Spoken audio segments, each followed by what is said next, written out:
Hi friends, this is বানি and welcome to my channel. বন্ধুরা, আজকে আমি তোমাদের জন্য কয়েকটা ইম্পর্ট্যান্ট ইমোশনাল ফ্রেজাল ভার্ব নিয়ে এসেছি। যে ফ্রেজাল ভার্বগুলোর ব্যবহার করে আমরা আমাদের ইমোশনটাকে এক্সপ্রেস করতে পারি। প্রত্যেকটা ফ্রেজাল ভার্ব প্রচন্ড ইম্পর্ট্যান্ট। এগুলোকে আমরা প্রায় সেন্টেন্সে ব্যবহার হতে দেখি। তাই প্রত্যেকটা ফ্রেজাল ভার্বকে খুব ভালো করে বোঝার চেষ্টা করো। সেন্টেন্সে আমরা ঠিক এগুলোকে কোন অর্থে ব্যবহার করে থাকি। আমি প্রত্যেকটা ফ্রেজাল ভার্বের সাথে এক্সাম্পল দিয়ে তোমাদেরকে বুঝিয়ে দেওয়ার চেষ্টা করব সেন্টেন্সে এগুলোর সঠিক ব্যবহার। তো আজকের ভিডিওটাও কিন্তু খুবই ইম্পর্টেন্ট, খুবই ফ্রুটফুল হতে চলেছে। তোমরা কোথাও যাবে না, আমার সাথে ভিডিওটা একদম শেষ পর্যন্ত থাকবে। যারা চ্যানেলে নতুন অর্থাৎ প্রথম আমার ভিডিও দেখছো তারা প্লিজ চ্যানেলটাকে সাবস্ক্রাইব করে নিও, তাহলে যখনই আমি ভিডিও আপলোড করবো তোমরা নোটিফিকেশন পেয়ে যাবে। তো আর দেরি না করে চলো শুরু করা যাক আজকের ভিডিও। সবার আগে আমরা যে ফ্রেজাল ভার্বটা দেখবো সেটা হলো বার্জ ইন। দেখো, সেন্টেন্সে বার্জ ইন বা বার্জ ইনটোকে আমরা তখনই ব্যবহার করি যখন আমরা অর্থ করতে চাই হঠাৎ করে ঢুকে পড়া বা অপ্রত্যাশিতভাবে ঢুকে পড়া। দেখো, আমরা এই ফ্রেজাল ভার্বটাকে তখন ব্যবহার করি যখন আমরা অর্থ করতে চাই কোনো একটা জায়গায় বা কোথাও কোনো একটা কনভারসেশনে হঠাৎ রেগে মেগে বা উত্তেজিত হয়ে বা আবেগী হয়ে ঢুকে পড়েছে। সেন্টেন্স দেখো, সেন্টেন্সের মধ্যে দিয়ে তোমরা আরো ভালো করে বুঝতে পারবে। যদি আমি বলি সে একটা রাগী মুখ নিয়ে হঠাৎ ঢুকে পড়েছিল, he burst in with an angry face. He burst in with an angry face. আর একটা এক্সাম্পল দেখো, যদি আমি বলি সে আমার নাম ধরে চিৎকার করতে করতে হঠাৎ ঢুকে পড়েছিল, she burst in crying out my name. she burst in crying out my name. আর একটা এক্সাম্পল দেখো, যদি আমি বলি আমরা যখন কথা বলছিলাম সে হঠাৎ ঢুকে পড়েছিল, she burst in while we were talking. she burst in while we were talking. তো আমার মনে হয় এই পর্যন্ত তোমরা বুঝতে পারলে। এবার প্রশ্ন হচ্ছে, তাহলে আমরা বার্জ ইনটুর ব্যবহার কখন করব? দেখো, যখন আমরা কোনো একটা জায়গায়, কোনো একটা ঘরে বা কোনো কনভারসেশনে ঢুকে পড়া অর্থাৎ সেই জায়গাটাকে মেনশন করব ঠিক এই ফ্রেজাল ভার্বটার পরে, তখন আমরা ইনটুর ব্যবহার সেন্টেন্সে করব। That means barge into somewhere. Example দেখো। ফর এক্সাম্পল, যদি আমি বলি সে অনুমতি ছাড়া আমার ঘরে হঠাৎ ঢুকে পড়েছিল, she burst into my room without permission. she burst into my room without permission.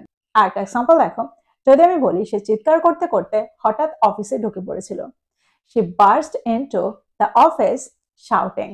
she burst into the office shouting.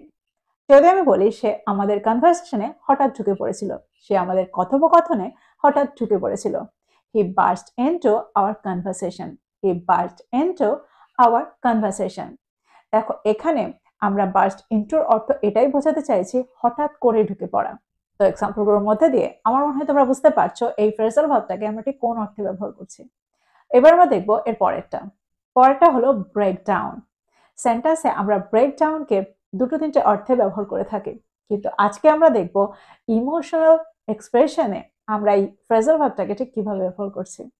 দেখো, আমরা এই ফ্রেজাল ভার্বটাকে তখন ব্যবহার করব যখন আমরা অর্থ করব কান্নায় ভেঙে পড়া, একদম মানসিকভাবে ভেঙে পড়া।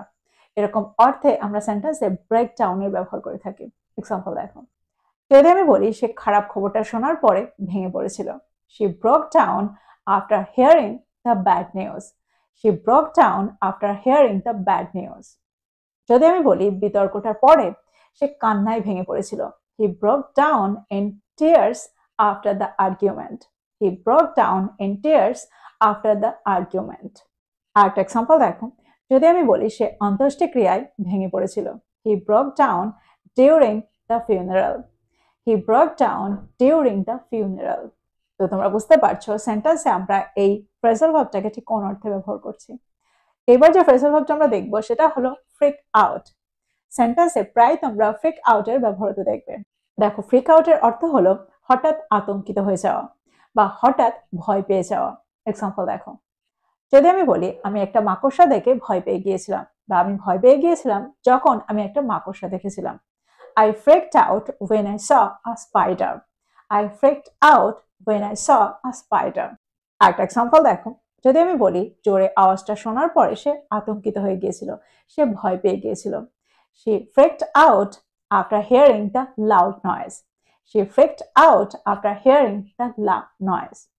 যদি আমি বলি ছোট ছোট বিষয়ে আতঙ্কিত হয়ে যেও না, ভয় পেয়ে যেও না, don't freak out over small things. don't freak out over small things. যদি আমি বলি ভাষণ দেওয়ার আগে সে সব সময় আতঙ্কিত হয়ে যায়, he always freaks out before giving a speech. He always freaks out before giving a speech. এবার যে ফ্রেজাল ভার্বটা আমরা দেখবো সেটা হলো ক্যারিড অ্যাওয়ে। সেন্টেন্সে আমরা এই ফ্রেজাল ভার্বটার ব্যবহার তখন করি যখন আমরা অর্থ করতে চাই আনন্দে ভেসে যাওয়া, উত্তেজিত হয়ে যাওয়া, বেশি আবেগী হয়ে যাওয়া বা কিছুতে মেতে ওঠা। ফর এক্সাম্পল, যদি আমি বলি আবেগের দ্বারা ভেসে যেও না, don't get carried away by emotions. Don't get carried away by emotions. আরেকটা এক্সাম্পল দেখো, যদি আমি বলি সে খুব সহজেই আবেগে ভেসে যায়, she gets carried away very easily. she gets carried away very easily. দেখো এখানে আমরা আবেগের দ্বারা ভেসে যাওয়া, আবেগে ভেসে যাওয়া এরকম অর্থে কিন্তু এই ফ্রেজাল ভার্বটা ব্যবহার করছি। আরেকটা এক্সাম্পল দেখো, যদি আমি বলি গল্প বলার সময় আমি প্রায়ই আবেগে ভেসে যাই, I often get carried away while telling stories. I often get carried away while telling stories. আরেকটা এক্সাম্পল দেখো, যদি আমি বলি সে উত্তেজনায় ভেসে গিয়ে অনেক টাকা খরচ করে ফেলেছিল, she got carried away and spent too much money. she got carried away and spent too much money. পরের ফ্রেজাল ভার্বটা হলো let down। প্রায় সেন্টেন্সে তোমরা এই ফ্রেজাল ভার্বটার ব্যবহার শুনবে। এই ফ্রেজাল ভার্বটার অর্থ হলো নিরাশ করে দেওয়া, হতাশ করে দেওয়া, কারোর আশা ভঙ্গ করা। এক্সাম্পল দেখো, যদি আমি বলি আমি কখনোই তোমাকে হতাশ করতে চাই না বা নিরাশ করতে চাই না, I never want to let you down. I never want to let you down. আরেকটা এক্সাম্পল দেখো, যদি আমি বলি শেষ মুহূর্তে সে আমাদের হতাশ করে দিয়েছিল, he let us down at the last moment. he let us down at the last moment. দেখো লেটের তিনটে ফর্মই একই থাকে, আর তাই পাস্ট টেন্সেও যখন সেন্টেন্সটা পাস্ট টেন্সে থাকছে তখনও আমরা লেটের ব্যবহার করছি। আর একটা এক্সাম্পল দেখো, যদি আমি বলি আমার যখন তাকে সবচেয়ে বেশি দরকার ছিল সে আমাকে নিরাশ করে দিয়েছিল, she let me down when I needed her the most. she let me down when I needed her the most. আর একটা এক্সাম্পল দেখো, যদি আমি বলি আমি তোমাকে হতাশ করব না, আমি প্রতিশ্রুতি দিচ্ছি, I won't let you down, I promise. বা আমরা এটাও বলতে পারি I promise, I won't let you down. তো তোমরা বুঝতে পারছো সেন্টেন্সে আমরা let down কে কোন অর্থে ব্যবহার করছি। এবার যে ফ্রেজাল ভার্বটা আমরা দেখবো সেটা হলো ওপেন আপ। আমরা প্রায় সেন্টেন্সে ওপেন আপের ব্যবহার দেখি। ওপেন আপের অর্থ হলো মন খুলে কথা বলা, নিজের মনের কথা মন খুলে বলা। এক্সাম্পল দেখো, যদি আমি বলি অনেক বছর পর সে তার মা বাবার সঙ্গে মন খুলে কথা বলেছিল, she opened up to her parents after many years. she opened up to her parents after many years. আরেকটা এক্সাম্পল দেখো, সে শেষ পর্যন্ত বা সে শেষমেশ তার সমস্যাগুলো মন খুলে বলেছিল, he finally opened up about his problems. he finally opened up about his problems. আরেকটা এক্সাম্পল দেখো, যদি আমি বলি সে খুব কমই কারো কাছে মন খুলে কথা বলে, she rarely opens up to anyone. she rarely opens up to anyone. আরেকটা এক্সাম্পল দেখো, যদি আমি বলি সে কখনোই তার অনুভূতিগুলো মন খুলে বলে না, he never opens up about his feelings. he never opens up about his feelings. এবার যে ফ্রেজাল ভার্বটা আমরা দেখবো সেটা হলো go through। দেখো সেন্টেন্স আমরা go through কে তখন ব্যবহার করি যখন আমরা অর্থ করি কেউ কোনো কঠিন সময় বা কোনো খারাপ সময়, কোনো সমস্যা বা কোনো উত্তেজনার মধ্যে দিয়ে যাচ্ছে বা কোনো মানসিক চাপের মধ্যে দিয়ে যাচ্ছে। সেন্টেন্স দেখো, সেন্টেন্সে আমরা এই ফ্রেজাল ভার্বটাকে কোন অর্থে ব্যবহার করছি। যদি আমি বলি গতকাল সে একটা আবেগের উত্থান পতনের মধ্যে দিয়ে গিয়েছিল, he went through an emotional roller coaster yesterday. he went through an emotional roller coaster yesterday.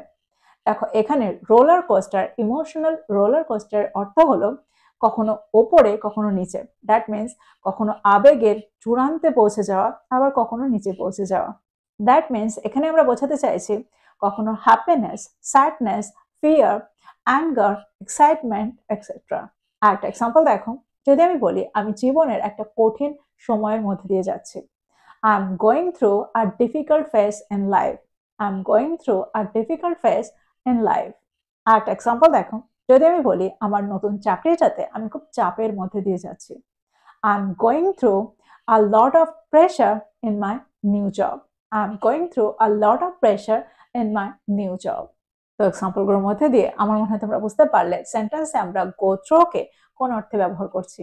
কোনো একটা সমস্যা বা কোনো একটা বিপদ, কোনো একটা খারাপ সময়ের মধ্যে দিয়ে যাওয়া বোঝাতে আমরা সেন্টেন্সে এই ফ্রেজাল ভার্বটা ব্যবহার করে থাকি। তো এই ছিল কয়েকটা ইম্পর্টেন্ট ফ্রেজাল ভার্ব। আমার মনে হয় প্রত্যেকটা ফ্রেজাল ভার্বকে তোমরা বুঝতে পেরেছো। আর এটাও বুঝতে পেরেছো প্রত্যেকটা ফ্রেজাল ভার্ব কতটা ইম্পর্টেন্ট। প্রায় সময় আমরা এই ফ্রেজাল ভার্বগুলোর ব্যবহার হতে দেখি। তাই প্রত্যেকটা ফ্রেজাল ভার্বকে নোট ডাউন করো আর এগুলো দিয়ে প্রচুর সেন্টেন্স তৈরি করো। আর সেগুলোকে তোমাদের প্রতিদিনের কনভারসেশনে ইনক্লুড করো। তো এই ছিল আজকের ভিডিও, এই ছিল আজকের টপিক। ভিডিওটা ভালো লাগলে লাইক করতে ভুলে যেও না। বন্ধুদেরকে শেয়ার করো যারা ইংরেজি শিখছে। So this is all about today. I will be back with another video. Till then, take care. Thank you for watching this video. Bye bye.